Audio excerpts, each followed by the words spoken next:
안녕하십니까. 오늘 이 시간에는 34회 공인중개사 민법 및 민사특별법 기출문제를 해설을 하도록 하겠습니다.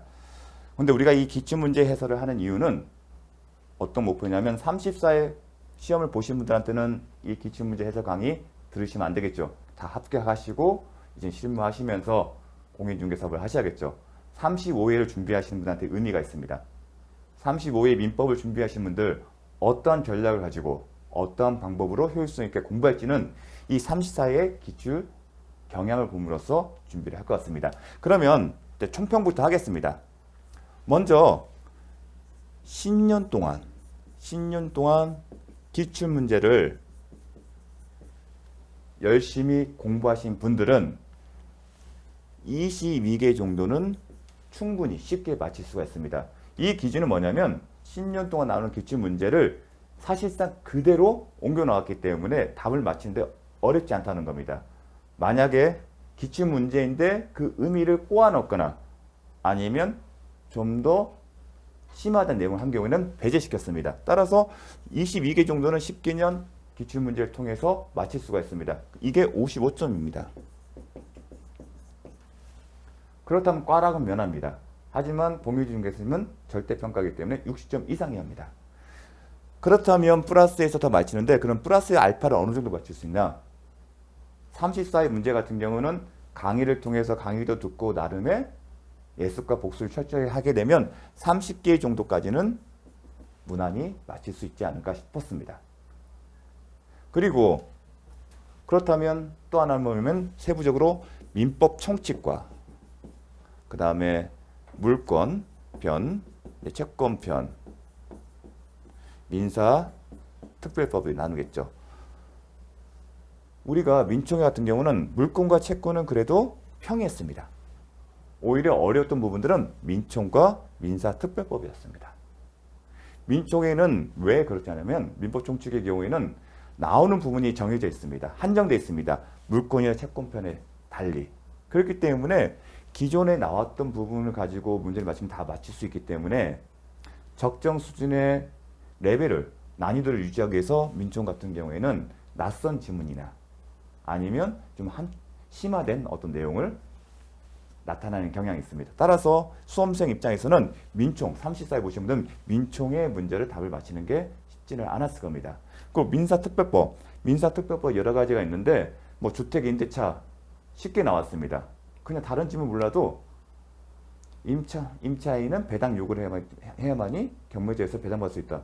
되게 간단하게 답을 찾을 수 있었습니다. 상가건물 임대차법이 좀 특징이 있었는데 기본적으로 상가건물 임대차에서 중요한 파트가 나온 건 맞습니다. 하지만 박스에서 나오는 그 지문 자체는 2022년 상반기 때 선고된 판례 그리고 실무적으로 중요한 내용의 판례가 나왔고 아마도 시중의 강의, 저 강의 때도 강조를 했지만 모든 시중의 강의에서도 나올 수 있다고 강조를 했을 텐데 이게 지문 형태가 나왔으면 되는데 박스형이기 때문에 좀 어려움이 있었습니다. 그리고 가담법의 경우에는 가장 기본적인 문제가 나왔을 거예요. 집합건물법의 경우에는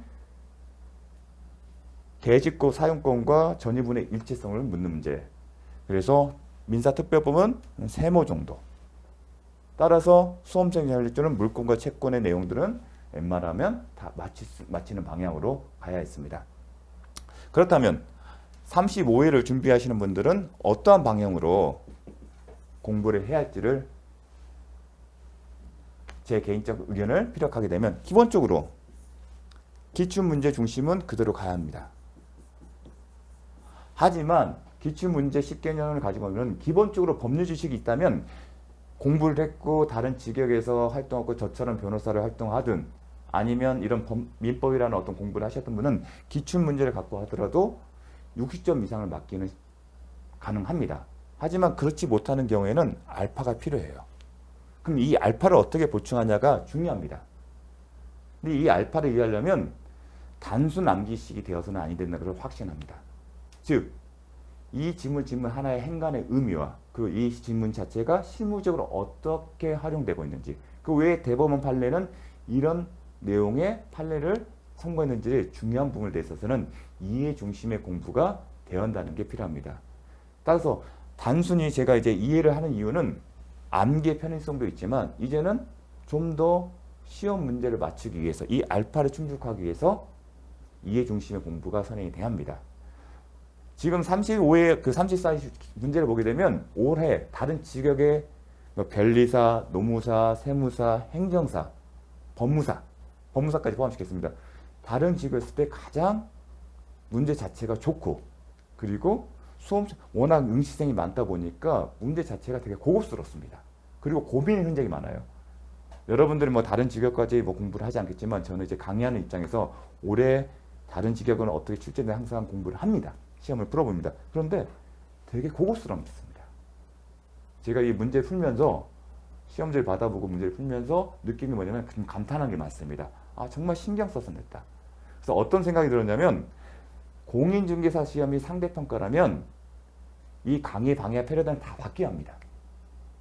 그 정도로 가면 갈수록 33회, 34회, 30, 32, 34 가면 갈수록 문제 자체가 상당히 수준이 높아지고 있습니다.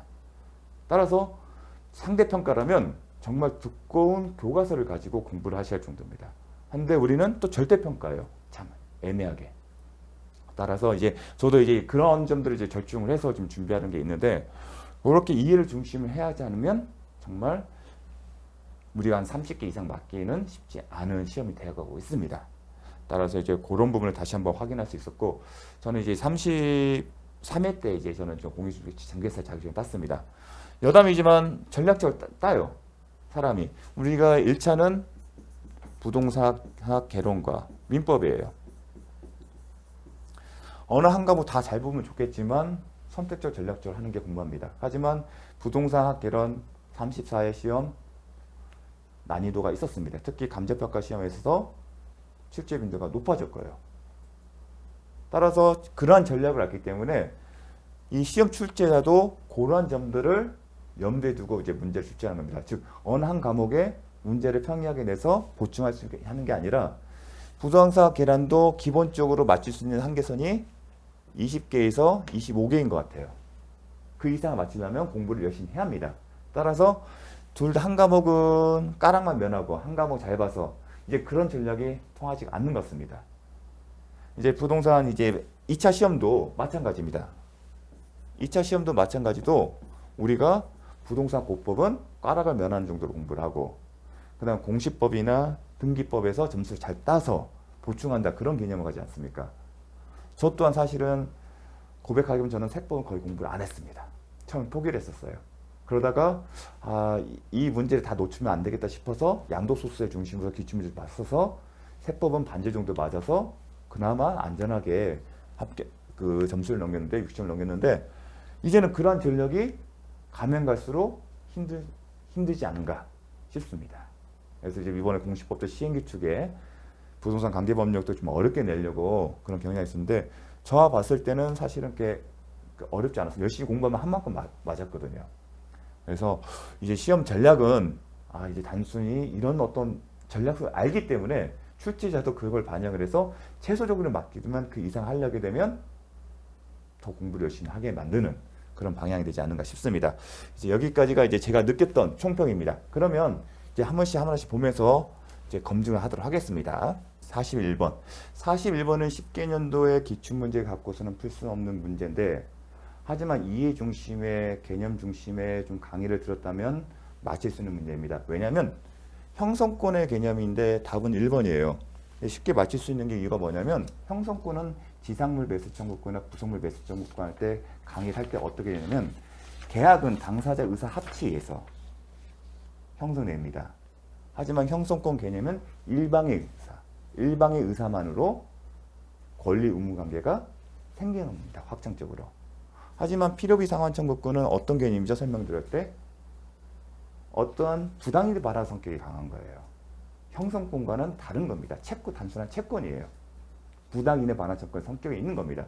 근데 필요비 상환이나 유익비 상환할 때 개념을 설명할 때 필요비는 임차 목적물의 보존을 위해서 아니면 유익비는 임대 목적물의 가치를 증액시키는 거. 그럼 누가 유리해지죠? 임대인이 좋아진 거잖아요. 임차인의 비용으로 임대인이 이익을 받았기 때문에 부당이득 발화 청구입니다. 그런 설명을 들었다면 형성권이 아니라는 답을 찾을 수가 있습니다. 나머지 자, 2번은 이제 좀 나중에 설명하겠습니다. 매매에 의한 소유권 취득 특정 승계라는 것은 당연한 거고요. 그 다음에 점유 취득 시와 소유권 취득 원시 취득 개념은 계속 설명하고 있습니다. 또 하나 무권된 추인력에 대한 확답의 제고도 의사의 통지라고 배웁니다. 이제 관념의 통지냐 의사의 통지냐 구분하는 게 있는데 채권 양도의 사실은 이제 관념의 통지인데 의사의 통지입니다. 오히려 이제 이게 10개년도에서는 의사의 통지가 준 법률행위로서 출제된 적은 있었습니다. 법률행위는 했는데 준이 붙었습니다. 그 의미는 뭐냐면 법률행위가 이제 비교를 해야겠죠. 법률행위는 의사표시에서 권리 의무 관계가 창설되는 겁니다. 하지만 의사통지는 그렇지가 않아요. 추인여부 확답 최고한다 그 자체가 권리 의무가 발생되지 않습니다. 다만 법에 의해서 일정한 효과가 있죠. 추인 거절의 의사가 있는지 어떻게 간주한다. 무권자 수임에서도 아무나 답변하게 되면 추인을 거절한 것을 본다.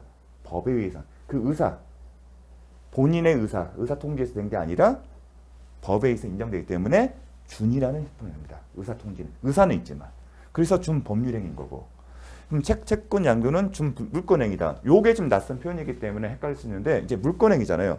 우리 물권행위 개념을 할 때 채권행위 구분해서 이제 공부하지 않습니까? 물권행위가 채권행위 차이점이 뭡니까? 채권행위는 상대방의 급부를 요구하는 권리이기 때문에 이행의 문제가 남겠다. 하지만 물권행위는 더 이상 이행의 문제가 남겨있지 않다는 거 아닙니까? 물권행위 뭐였죠?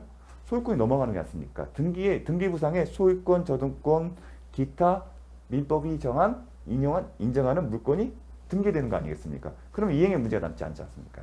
따라서 채권 양도도 일단 물권행위의 특징이 있는 겁니다. 어떤 문제?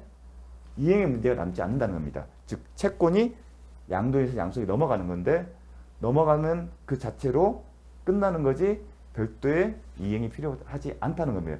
그런 점에서는 물권행위인데 준이 붙었어요. 그 이유는 뭐냐면 물권행위는 민법상 물권을 전제하는 거예요. 근데 지금 지명채권은 민법상 물권이 아니기 때문에 준을 붙인 겁니다. 자, 그런 개념들.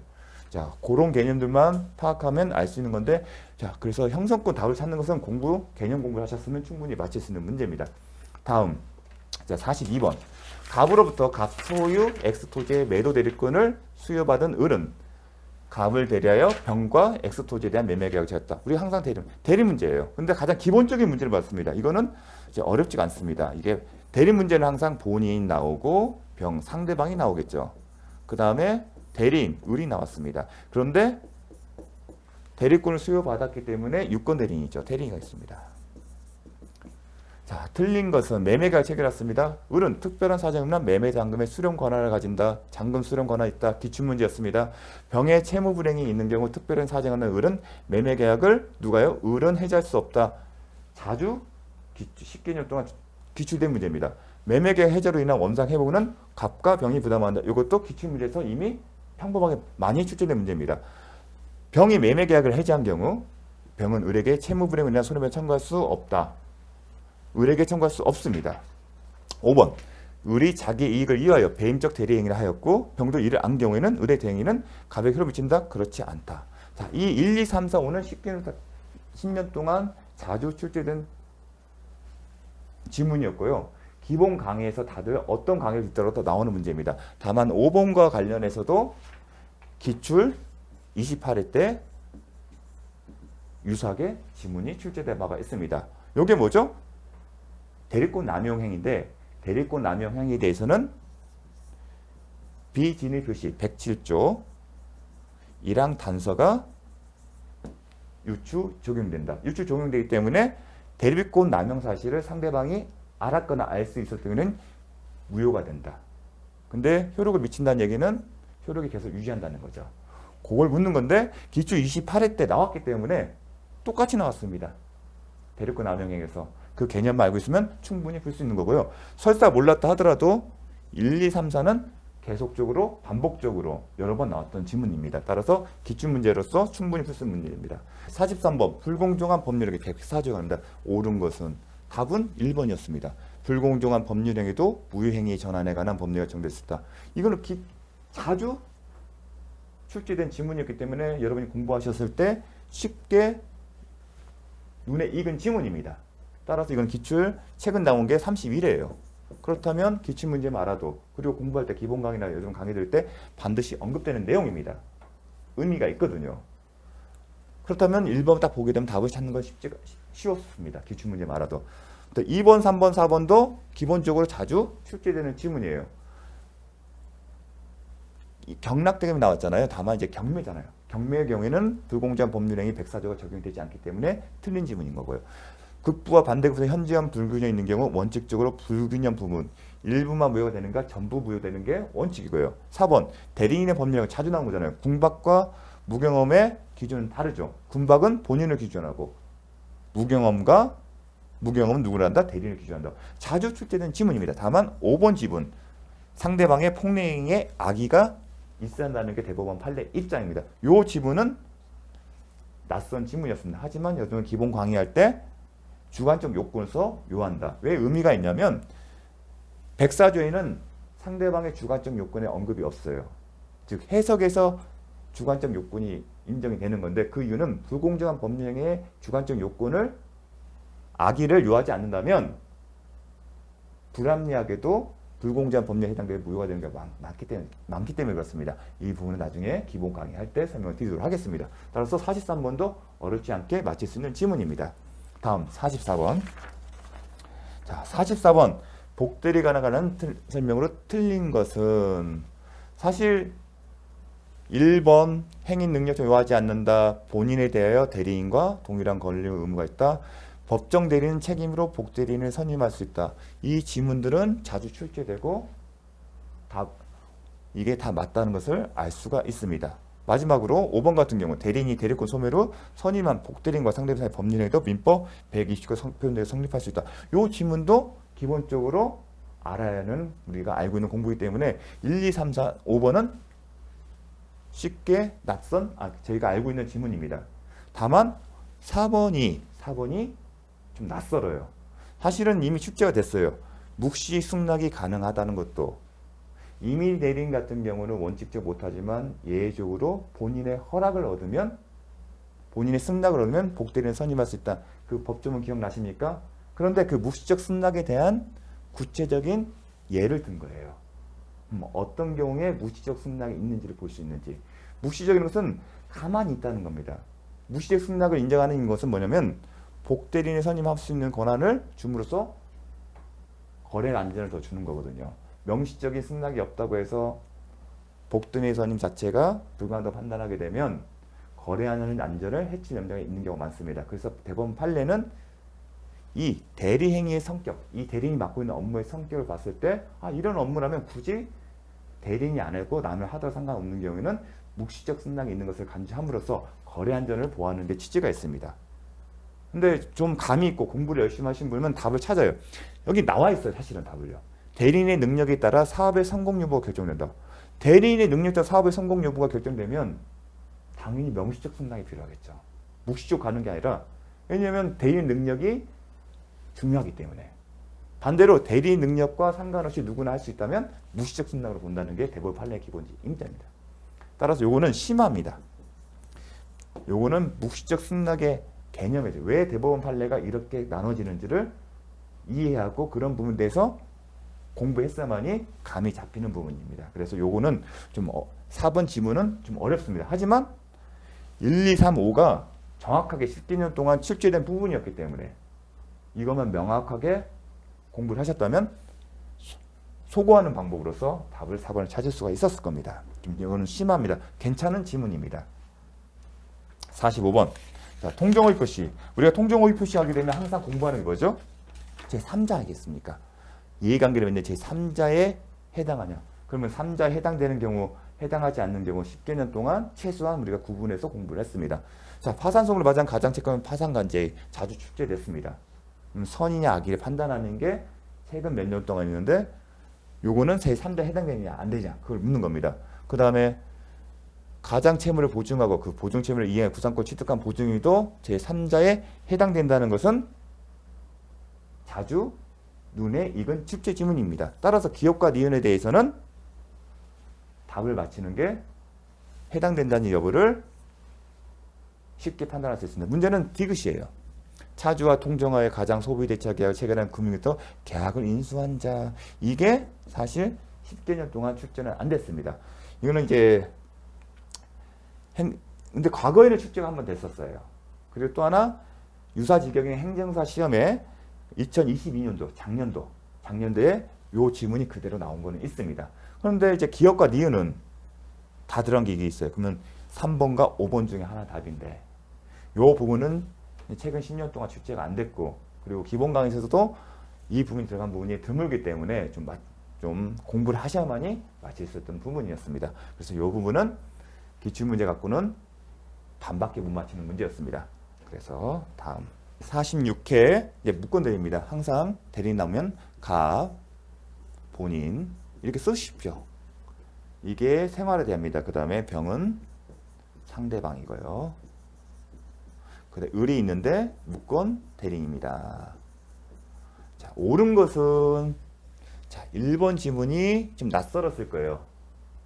10개년 동안 공인중개사 시험에서 볼 수 없었던 지문이었습니다. 그럼 1번은 넘어가겠죠. 근데 2, 3, 4, 5는 우리가 기본적으로 기출문제에 이미 출제된 바가 있고 그리고 저희가 공부하는 내용입니다. 2번 을이 무건대리니 갑을 단독 상속해요. 특별한 사정을 을은 어떤 주의에서 본인이 추인하지 거절할 수 있다? 없다. 3번 갑의 단독 상속이 무건대리이 아니라 다른 사람이네요. 무는 병에 대해 매매계약을 추인할 수 없다. 본인의 지위를 상속받기 때문에 본인의 지위에서 추인할 수가 있죠. 본인은 추인할 수도 있고 추인할 수도 없기 때문에. 근데 이 3번을 이해하려게 된다면 특히 2번의 경우에는 을은 본인의 지위를 상속한 것뿐만 아니라 무건 대리의 지위도 있는 겁니다. 즉 을이 갑을 우연한 기회에 사망이라는 우연한 기회에 상속을 하게 된다면 이 상속으로 을의 무건 대리의 지위가 소멸되는 게 아니라 무건 대리 지인이 그대로 있고 본인의 지인도 그대로 있어서 병존한다는 겁니다. 그렇기 때문에 논리는 을은 본인의 지위에서 추인을 할 수 있음에도 불구하고 거절하는 것은 신의 측에 반하기 때문에 거절할 수 있다가 아니라 없답니다. 이런 부분들은 계속적으로 나올 수 있기 때문에 왜 거절할 수 있는지 거기까지 공부를 하셔야 합니다. 하지만 2번 같은 경우는 할 수 있고 3번 같은 경우도 요게 좀 이제 어려울 수도 있는데 무잖아요. 을이 아니 보통 우리 을이 갑을 상속하냐 갑이 을을 상속하냐 그 문제였는데 무였어요. 하지만 본인의 지위뿐만 아니라 이렇게 상속한다는 그런 개념을 이해하고 있다면 무는 본인의 지위를 상속하기 때문에 본인의 지위 무가 할 수 있는 것은 다 본인의 지위에서 할 수 있는 것밖에 없어요. 그럼 본인의 지위에서 할 수 있는 게 있죠. 거절하거나 아니면 추인할 수 있는 겁니다. 그래서 추인할 수 있다가 추인할 수 없다가 아니라 추인할 수 있습니다. 그래서 3번은 좀 어려울 수 있습니다. 하지만 개념은 알면 됩니다. 병은 을과 매매계약을 체결할 당시 대리권을 없으면 누가요? 병은 상대방은 을과 매매계약, 무건대리인과 매매계약을 체결할 당시 을에게 대리권이 없으면 한 경우에도 갑의 추인이 있을 때까지 계약 처리할 수 있다? 처리할 수 없다. 우리가 법조문에 나온 거 철회권의 제한이죠. 왜냐하면 상대방을 보호할 필요가 없죠. 5번 갑이 을의 대리행위에 추인을 거절하면 을이 미성년자더라도 병은 을에 대해 손해배상을 청구할 수 있다. 이게 법조문이죠. 이 4, 5번, 5번도 이미 자주 출제된 주문입니다. 근데 1번이 뭐냐? 1번은 결론부터 하게 되면 매매계약 체결된 후 갑이 갑, 병, 을 먼저 체결됐어요. 을이 무건대리로 갑과 병 사이 계약을 체결했죠. 무건대리이기 때문에 추인이 있기 전이기 때문에 무효 상태예요. 그 상태에서 갑이 이 토지를 누구한테? 정에게 매도하고 등기를 마쳤어요. 그러면 이 자체는 갑이 할 수가 무효했기 때문에 갑은 매매계약 소유자죠. 소유자가 자신의 부동산을 처분한 거예요. 그럼 유효해요. 그럼 문제는 지금 이거죠. 갑이 을의 대리, 무건 대리 행위를 추인했기 때문에 문제가 되는 겁니다. 우리가 무건 대리 행위를 추인하게 되는 특별한 사정만 소급화 유효가 되잖아요. 그럼 소급화 유효가 되게 되면 문제가 발생하는 게 아니냐. 이중매매가 되느냐 그런 어떤 논의 관점이 생길 수가 있는데 차단하는 게 있어요. 추인했을 때 그 효과 관련된 133조죠. 133조에 단서에 보려면 제3자의 권리를 해치지 못한다. 이 133조 단서에 따라서 추인이 있다 하더라도 정의 소유권 취득에 영향이 없다는 게 이론적인 설명입니다. 이 3자의 개념에는 정처럼 매매계약 등 등기를 완전 제3자에게 대항력을 갖춘 사람 이제 이론적으로 그런 부분이 있는데 아직까지 시험에 출제된 바가 없었어요. 그래서 그 부분은 이 133조의 단서를 아느냐 문제였기 때문에 좀 어려운 질문이었습니다. 그래서 이 1번과 3번이 좀 낯선 질문이었을 겁니다. 그래서 이건 133 단소 우리가 공부할 때도 자주 안 보는 부분입니다. 왜냐면 자주 출제가 안 됐기 때문에. 근데 사실은 이게 2016년도 행정사 시험에 사례형을 출제됐고 이 질문 자체가 똑같이 나왔었습니다. 그래서 이 부분은 46번은 좀 어려웠던 문제로 평가됩니다. 47번. 자, 47번. 반사회 질서의 법률 행위 항상 나온다고 생각하면 되는 거죠. 사례형으로 이게 해당되냐 안 되냐 그걸 묻는 거 박스형이었습니다.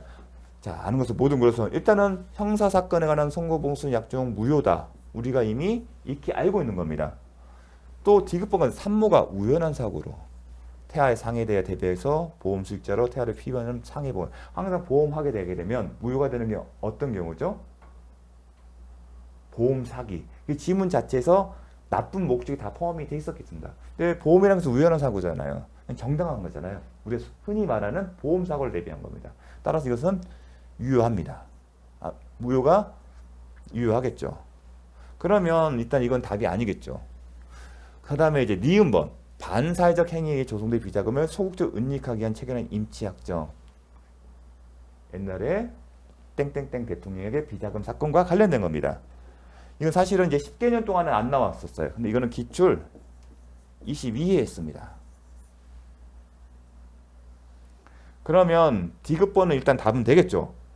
그럼 디귿번이 나가는 것은 이거하고 요거하고 요거예요. 근데 기억은 무효죠. 요건 아니네요. 그러면 2번과 4번 중에 하나인 겁니다. 사실 이런 것들은 이제 소극적으로 은닉하기 위해서 이런 표현에 이제 감이 잡으신 분들은 이제 유효로 볼 거고요. 그냥 여기 반사회장이 조성된 비자금이라 하게 되면 이제 무효로 볼 거고요. 사실 복불복입니다. 이런 게 사실은 없습니다. 이걸 명확하게 암기되면 기출 22회가 나온 겁니다. 따라서 이것도 어떤 교과서에서 이걸 반영하는 저도 사실은 반영하지는 않았습니다. 근데 이걸 반영하냐면 요거는 좀 그랬었습니다. 지금 47번 같은 경우는 48번 갑은 이제 토지거래 허가죠. 토지거래 허가 구역 내 자신의 토지에 대한 을과 매매계약을 체결했다. 다음 주 옳은 것을 모두 고른 것은 자 이제 박스 문제입니다. 박스 문제 기억 니은 디귿은 기본적으로 기출문제입니다. 10개년 동안. 따라서 기출문제 잘 공부하셨다면 맞힌데 어렵지 없습니다. 자 볼까요? 갑은 매도인은 특별한 사정을 한 매매대금 이행 제공이 있을 때까지 허가실청 협력 의무 이행. 허가실청 협력 의무와 매매대금 이행 제공은 동시인관계가 아니다. 가서 거절할 수 없다.